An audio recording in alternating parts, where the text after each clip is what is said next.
come on here and win a derby in the fashion that we did was very pleasing. You know, I thought performance from start to finish was really good. We've been really critical. We're disappointed with the goal conceded, to be honest, but reacted in the right way again.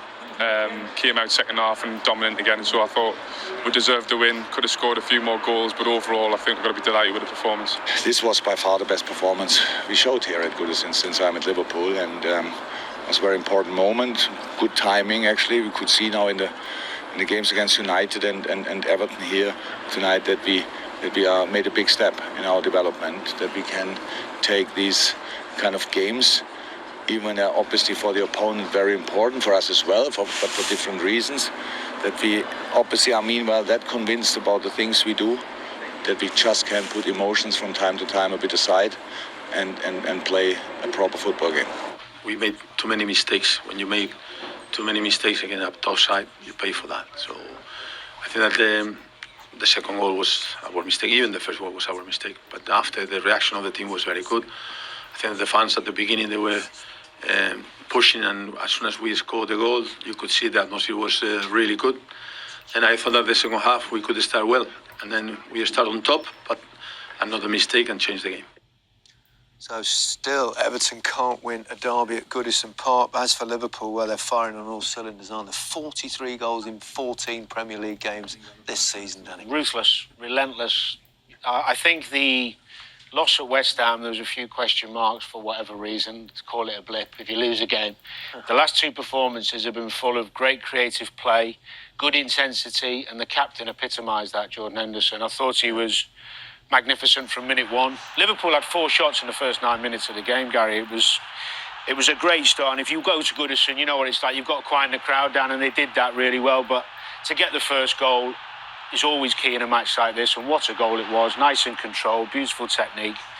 And he just grew into the game. He looks fit and sharp, and he's positive with his play. He played much more advanced than normal today. They overloaded Everton in the middle of the park with Thiago and Fabinho, and really, by half-time, the game should have been done. They got a goal back, Everton, to give them some hope. But look at him here. Just relentless with his press and leading others by the way he plays.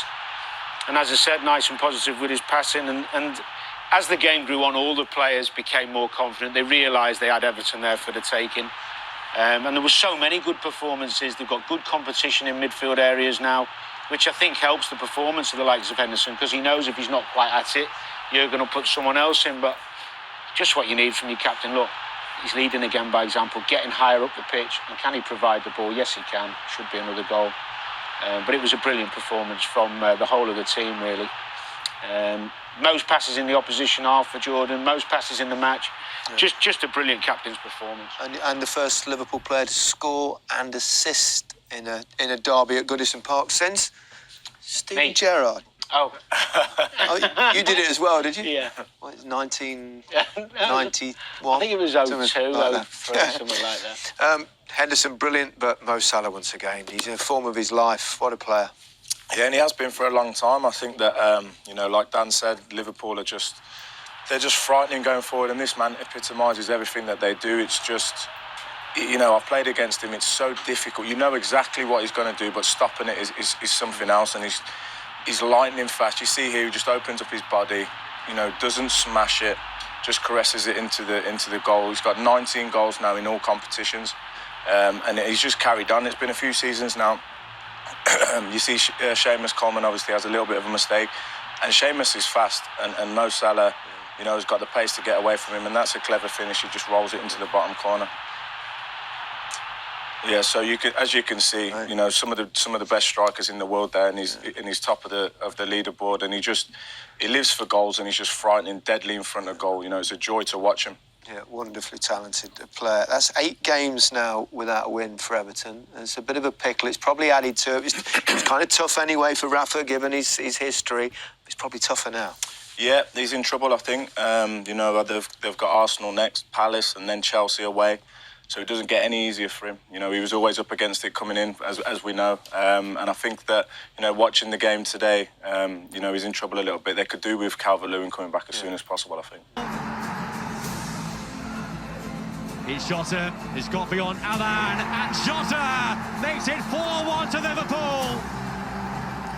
So Liverpool winning the Merseyside derby, winning at Everton 4-1 with 2 goals from Mo Salah to make it 13 for the season. We can hear from him now. Mo, after last year's disappointments in the derby fixture, how pleased are you with that?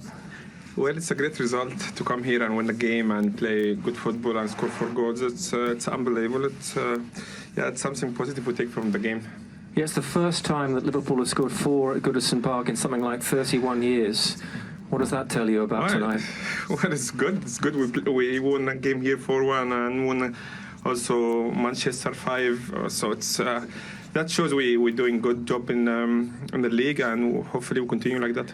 The fast start was key, obviously, 2-0 up in 20 minutes. What had been the message from the manager? The message from the manager is like they're gonna play physically strong. They're gonna go challenge 100% every ball. We just need to play our game and just keep the ball and try to create chances, which what we did.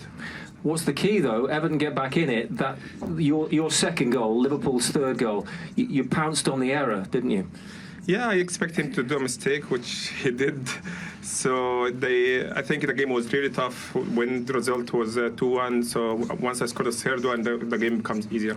19 goals for you this season already. What's your target? Hopefully for many more. I think my first target is to win something with the club, Champions League, Premier League, hopefully both. That's the main target for everyone. But what's the key to this? Liverpool averaging now more than 3 goals a Premier League game. What's the key? What's getting better? I think we know each other more now. We are together for 5-6 years. Last season we had a few injuries. The season before we were playing really well. We won some title together. I think the only thing I can say is just we know each other very well now, and just like we try to help each other in the game to score more goals and win games. And is there a little bit of satisfaction as well, extra satisfaction for your captain, Virgil van Dijk, coming back here? Winning in the style you've won? Yeah, it's great to see him back, and especially here because we know before the games it could be kind of emotional because he get injured here before. But he's our captain now after 2 players, but he more experienced. He's a captain of his national team, so I think he started it well. You're 7th in the Ballon d'Or this year. You're shaking your head. Yeah, I have no comment. Well, at the current rate, I think you'll be higher next year. Hopefully. We never know. Thank you. Thank you. Thank you. Mike, he's in the form of his life right now. Michael, what do you think? Is he proving people wrong after what happened in the Ballon d'Or yesterday? Well, I don't know about proving people wrong. Does anybody not rate him? Does anybody think he's genuinely the 7th best player in the world? Listen, the Ballon d'Or is something that you also need to have team honours, I think, to assist you along the way. Egypt, I don't think... You would know. I would. Yeah, absolutely. Yeah. Liverpool didn't win the league last season. In fact, it was quite a stuttering title defence, really. They didn't win any cup competitions, got knocked out reasonably early in the Champions League. So it wasn't a good team performance, let's say. So inevitably, you're gonna struggle to win honours like that. If Mo Salah wins a big one, wins a Premier League, wins a Champions League this season, then you can bet your bottom dollar he's going to be higher than 7th, and he could possibly go and win it next season. Yeah. I tell you what, we can get a reaction now straight from pitchside at Goodison Park. Liverpool fullback Andy Robertson joins us now from Merseyside. Andy, congratulations on the win today. You were at them from the off. Yeah, look, it was important we got a good start. You know, we know they've been on a poor run of form, and they would have wanted to start fast, and I think they tried to do that, but I think our passing and we were finding the gaps, and we were the ones creating the chances, which you know, was you know, really good from our point of view. And luckily we got 2 early goals, which set us on our way, but you know, probably a lapse in concentration, and we give them an easy goal just before half-time, and you know, I think everything in the atmosphere in the stadium changed, and it was important that we just hit the reset button at half-time and come out the second half and do the same again, and I think we've done that. Was that the message from Jurgen Klopp really before the game? Is that Everton, considering their poor form, are there for the taking? And look, no, not really. You know, he was more putting us towards their threats and how good they can be, and we know what happens in derby games. We know that Everton can cause us problems, but you know, today I think we just found I think we found the gaps, like I said. I think we found, you know, the strikers in the half space a lot, which meant that we could turn and go at their defence. And I think you seen that. We were the ones creating the chances. It could have probably been a couple more before half time, and you know, we created too many chances, and luckily we scored 4 goals. But look, it was a tough game, but I just think we had too much for them today. All 4 goals were terrific finishes. It looks from here that confidence is oozing through the team right now. What's it like to play in? Yeah, look, we're playing with confidence. The lads in front of goal were, you know, putting them away more than not. You know, that's why, you know, they're the kind of leading goal scorers in the league, and it's important we keep that going. You know, I thought all the lads were tremendous today in different ways. Obviously, the lads that scored the goals were excellent, but you know, the midfield were dogged in their work. I think they were the ones winning the second balls for us. They were the ones, you know, setting us on our way. And you know, the defence, Joel and Big Verge, I thought were excellent, kind of sweeping up, dealing with Rondon as a presence, and you know, keeping the you know, the last line tight. And yeah, I think it was an overall really good performance from all of us. And you know, luckily Ali didn't have much to do either. Andy, it's Michael. We just heard from Mo Salah. Obviously, he was very modest in terms of coming 7th in the Ballon d'Or just recently. Of course, you don't have to be modest when you're talking about him. He scored 2 of the goals last night. Just a word on what he's like, where is he in world football, and what's it like to play with him? Yeah, for me, he's right up to the top. Like we don't look too much into individual awards, of course. You know, for people it would be great for them to win it or be in contention, but you know, I don't think Mo's the 7th best player in the world. I'll put it that way, and he's right up there with the way he's playing, and it's important that he keeps going, because you can see when he's in front of goal just now that he's playing with confidence, and any time he's running through, I think everyone in the stadium believes that he's going to put it in the goal. And when you have that feeling as a top player, you know, you'll know that when you have that feeling, it's very hard to stop. And you know, Mo's an incredible player. He's an incredible professional. You know, works so hard off the field, make sure he's fit and available for every single game and in the best possible shape. And I think that's why you get the performances on the pitch. So long may that continue. The other 2 in front, you know, Jota and Sadio were unbelievable today as well. And it's important that we keep doing that, keep pitching in with goals from all around the pitch. And you know, if we do that, then you know, obviously we'll keep scoring goals and hopefully keep winning games. And you mentioned Sadio there, Andy. Of course, him and Mo Salah are missing in January. Concerns about that? Look, that's why we have depth in the squad. You know, you see people like, you know, Takumi coming on, who's, you know, probably been unlucky this season with the amount of game time he's got. He's been, you know, really good in training, really good in the games he's got. You know, Divock is always there, and you know, he can always score. We've still got Bobby to come back, Harvey Elliott, people like that. So look, of course, losing Sadio and Mo, you know, to the African Cup of Nations is always going to be a blow, and it's always hard to lose 2 of your main men to you know, a competition during the season. But you know, we have to deal with that. We have a squad that's competitive, and it's you know, it's up to the lads that you know, maybe haven't been playing as much to go and show why they should be playing more. So look, we'll cross that bridge when it comes to it. There's a lot of games. You know, we're going right into the Christmas period where it feels as if we're playing every day. So we'll cross that bridge when we come to it, and you know, I'm sure the lads will enjoy being away and trying to win something for their countries. But you know, they need to trust us to deal with things back here. Finally, Andy, the team's in terrific goal-scoring form. I mean, that's 43 goals from your first 14 league games this season. It's the highest in all 5 of Europe's top 5 divisions. What is the secret behind that? I think I've touched on it. You know, the lads that are shooting have got the confidence in front of goal that, you know, you see Mo's second goal, it just feels as if he's got so much time when he doesn't. You know, Coleman's breathing down his neck, Pickford's closing the angles, but it just feels as if he's got so much time, and that's what happens when, you know, goal scorers are in fine form. So, you know, fair play to the lads, and you know, long may that continue. Hopefully other people can chip in soon, you know, hopefully me, but let's see where that goes. But you know, the lads are unbelievable in training, you know, practicing their finishing, and you see that in front of goal just now in games. But you know, the 1-0s are just as important as the 4-0s. It's important that we win ugly as well, and we've done that at times this season, and we'll need to do it even more so. And like I said, we're still in the chasing pack, and you know, we've got to stay with the leading pack, and you know, we're right behind them just now, and we've just got to keep pushing. Yeah, you got yourself a couple of assists as well this evening, so well done tonight. All the best for the rest of the season. Thank you very much, guys. Thank you. Well done. Andy Robertson. And let's not, Rafa is under, and their winless run of 7 games. To be 1-0 down after 9 minutes is the last thing he needed. Yeah, but there were signs before that. There was a mix-up before with Seamus Coleman and Pickford, and It was a slow start from Everton.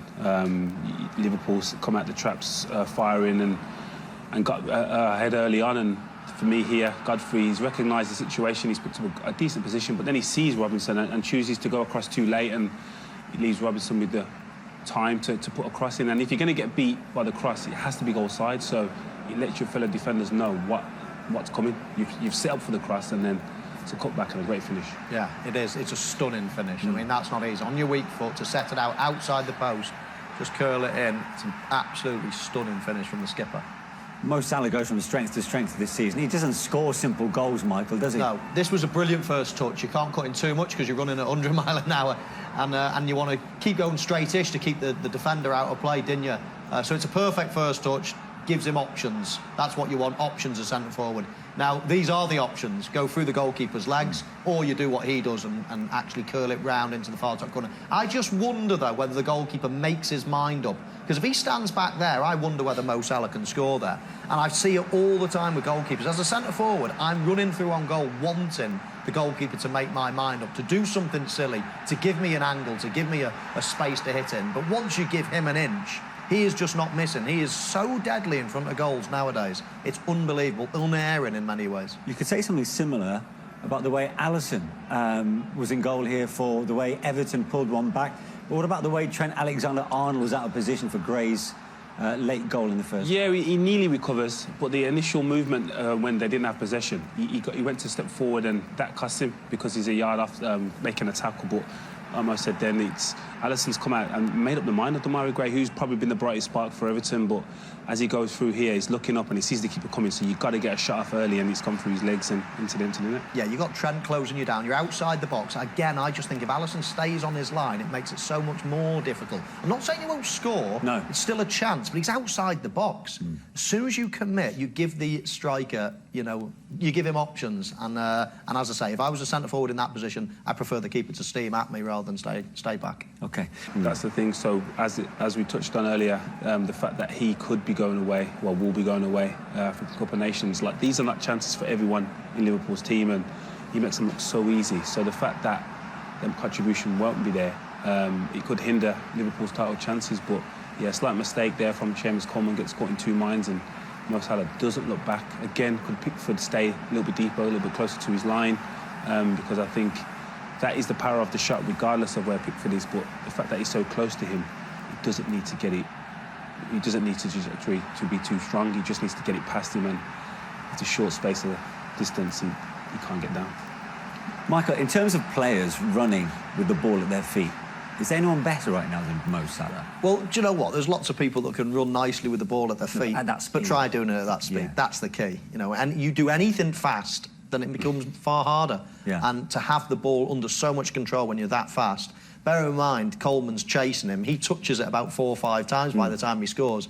So he's running as quick, if not quicker than Coleman, touching it along the way, and still, even when he's finishing it there, he's getting pushed and pulled by Coleman. So it's not a free shot. He's almost still under control, despite getting off balance and pushed and whatever. So, I mean, listen, you learn that as a kid. He's been doing it for years now, but it's just a joy to watch. That says it all, really, as to where Liverpool are with their goal-scoring exploits. 3 of the top 4 goal scorers right now in the Premier League are in the red of Liverpool. Third on the list, Diogo Jota. His finish wasn't too bad from the narrowest of angles. No, Liverpool need to keep this guy fit. They need to keep him happy. They need to keep him in top form, because when that dreaded January comes and a couple of their star players go, then they've got to be relying on him. I mean, this is the only option he has, really, here to go high and hard. Pickford, again, probably makes his decision anyway by going down, but let's just, again, concentrate on the finish. It's a lovely touch. He looks up here and then takes a look down to see where the ball is and strikes it with his left foot. Game over. 4 in 3 now for Jota. How he's kicked on from his Wolves days, Jolien. Yeah, I did see the energy that he plays with for Liverpool, but I didn't see the ability in front of goal. He wasn't converting as many chances as he has for Liverpool, and it's a great finish, but the instinctive turn and touch, remarkable. And again, that's something he's added to his game to contribute. OK, let's get some post-match reaction now from the Liverpool dressing room. Here's their manager, Jurgen Klopp. Jurgen, did you enjoy that? Yeah, in moments. Wasn't really good game of my team, very mature performance, very grown-up performance, much better than in the years before, and especially here at Goodison. And we gave a little bit of the game out of our hands. It was not necessary when they scored the goal. We got a bit carried away. We were much too open in that moment. But it can happen when you're that superior. In moments, we have to force ourselves to stay concentrated in these moments. But all over, a really good game. Did you particularly like the ruthlessness about your side? You've had this ruthless streak throughout the season so far, and it certainly demonstrated itself again. I like that, but I expect it as well. So it's not that it's a reason for any kind of praise. It's just a job we have to do. We should have been already 1 or 2-0 up before we scored the first goal. I think we had, especially that of Joel. I have no idea how we missed that one. But then we scored the goals 2-0, and then we were not that ruthless in these moments. And we gave really. We obviously the crowd was already booing and whistling, and we gave them some life back, and that's obviously not okay. But all over again, it's you cannot. I'm not seeking for perfection or whatever. I know that if it would be easy, everybody could do it. So the boys did really well. Is there particular satisfaction for Virgil van Dijk? MOSALAH's just told us that the guys were talking about that in the dressing room before, and that's something that had been in their minds. Yeah, I imagine. We are all human beings, obviously, and last time I had the same feeling when I went in the dressing room today. Last time we were there, we had 2 massive injuries, and we were all, we are like a family, obviously, and when somebody then is that badly injured, which was pretty clear immediately. So you come in the dressing room and think, okay, you feel it. And it's almost like a psychological barrier. It is. So, but he dealt exceptionally well with it, like Thiago did, and all the boys did, because a game you can easily get too emotional, and we never were, to be honest. We were just with the right mindset, the right mood to just finish the game off. When you see MOSALAH running through like that, do you know for certain he'll score right now? 19 goals this season. Crazy. Getting better. Yeah, I was angry after the game. He was? He was angry, but he wanted to score the third one. I don't know exactly which situation, but who cares? All fine, that's how strikers are. No, I don't take these things for granted as well. The first one was absolutely exceptional, sensational pass from Hendo. Like the first goal, come on, Robo Hendo, unbelievable. But then the second goal, his second goal, yeah, you have to force these kind of mistakes. We saw that from the United game against Chelsea. Jorginho is one of the best players in the world and can lose a ball like that when you're under pressure, and Mo put Coleman, I think, under pressure, and so he could win that ball, and from that on, it's a good chance that he will score, yeah. In the build-up, he said he wasn't looking forward to this fixture after what happened at Goodison back in February. It's amazing what difference a win makes. Yeah, vastly different feelings after the games, I'd suggest, you know.